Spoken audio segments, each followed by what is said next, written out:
Remember at the millennium, all the computers were going to go mad. You know, we should call this show Digression. Here's a fascinating fact that you will love.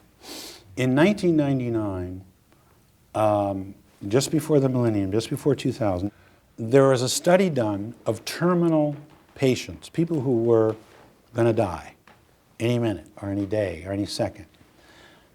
A good percentage of them held off dying until they wanted to seek, they imposed their will over whatever cancer or heart or, this is fascinating to me.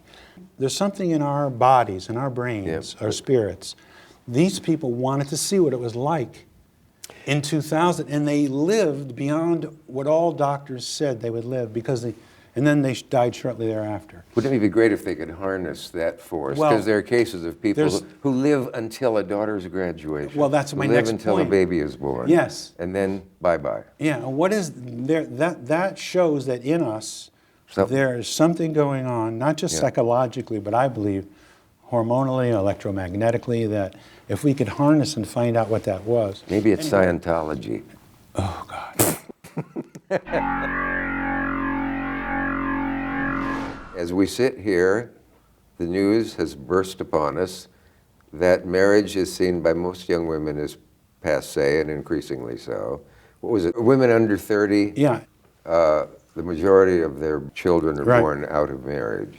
Yeah, and I think this myth of the mother, father, and kids has had its day, and it worked in its time.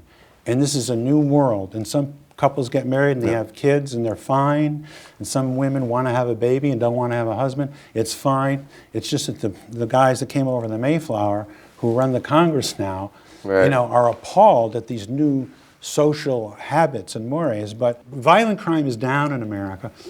Unwanted pregnancies are down. Out of wedlock is not the same thing as unwanted. The right wing takes these figures and skewers them. Yeah. We're supposed to be able to identify with ideas that we don't hold ourselves. Yeah, sometimes you can see what people see in one thing and not another. It used to be. But people who think that a child would not be as well off with two women for its parents, or two men, or one but woman, in fact would be better off with a toothless, obese, old alcoholic bag and her down-in-the-heels husband, because they're married. And they're different sexes. Marriage surely will pass. Surely it will. Well, it has. Why are they, well, it almost has. I mean, virtually. What is sacred? Sacred thing that fails 52% of the time is worth preserving, enhancing, and praising. Cut it out. Yeah, sometimes it drops to 49, the divorce rate in America, but more often it's a little north of the border. But the society is changing, and the way we get information is changing, and families are changing, and that's the reality of it. I think within 4 or 5 years, whites are going to be in the minority in America. Well, races will disappear. This is a mathematical fact. That's my dream. Yeah, eventually all races will be gone. I'm banging as many foreigners as I can. The American political system is broken, and to extol someone who only gets a few votes as a national figure, the whole psychology of that is bizarre to me. I think you're right. Something bizarre is going on. They aren't the ones that the decent people want, and they aren't decent people themselves. Not just to make up a name, Gingrich. Right. Somebody who sets another kind of American example of if something wears out, you get a newer, younger one. Your wife or your car or whatever. Last year's model. It seems to be amazing to me that he's supported by anybody. Well, let's talk about that. Why is it? No, well, I know it's mystifying. It makes you wonder, what are they seeing that I can't see? I know. There are people that are perennially in the government who come from districts where they only need like 100,000 votes or 180,000 votes or whatever, and that's who they play to. You know, I live in Europe part of the year, as you know, and I talk to people in Europe, and they are mystified and disappointed in America. For 8 years, I had to say, I didn't vote for Bush. He stole the election. They go, how could you elect him twice? You know. Yeah, we didn't. We elected him once. Yeah. Well, no, we didn't even do that. The Supreme Court did. Yeah, he won 5-4 that election. Right. Something's happening to this country. Let's say Gingrich, for instance, who in the old days, you know, like in England, they have what they call backbenchers and bomb throwers.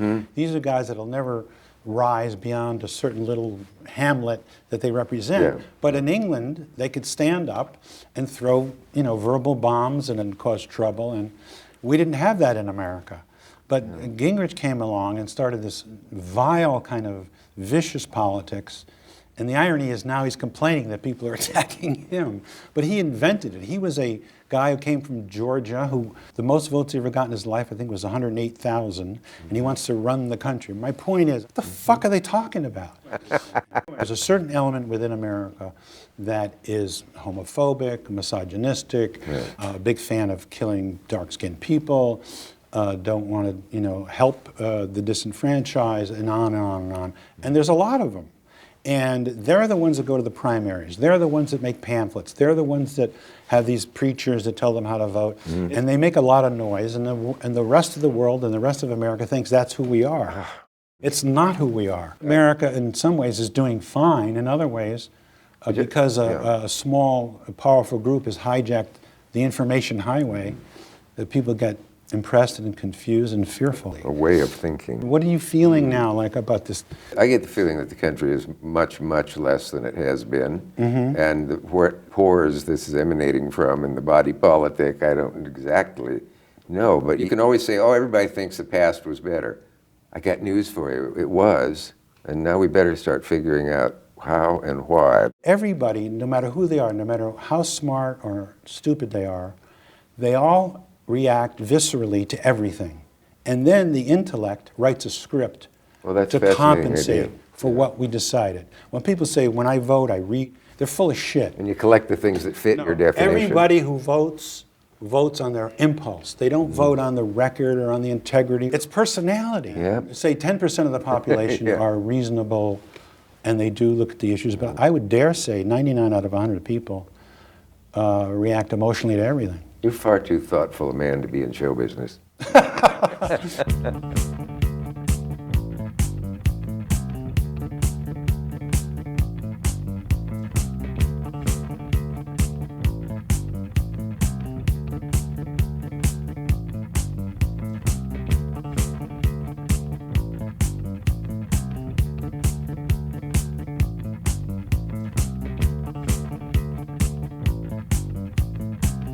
The fact that there's not one person on record at any school I've ever heard of who protested about having to strip naked in front of strangers, including maybe a male photography assistant at a girls' school and that sort of thing. And the quacko whose idea this was found time to attend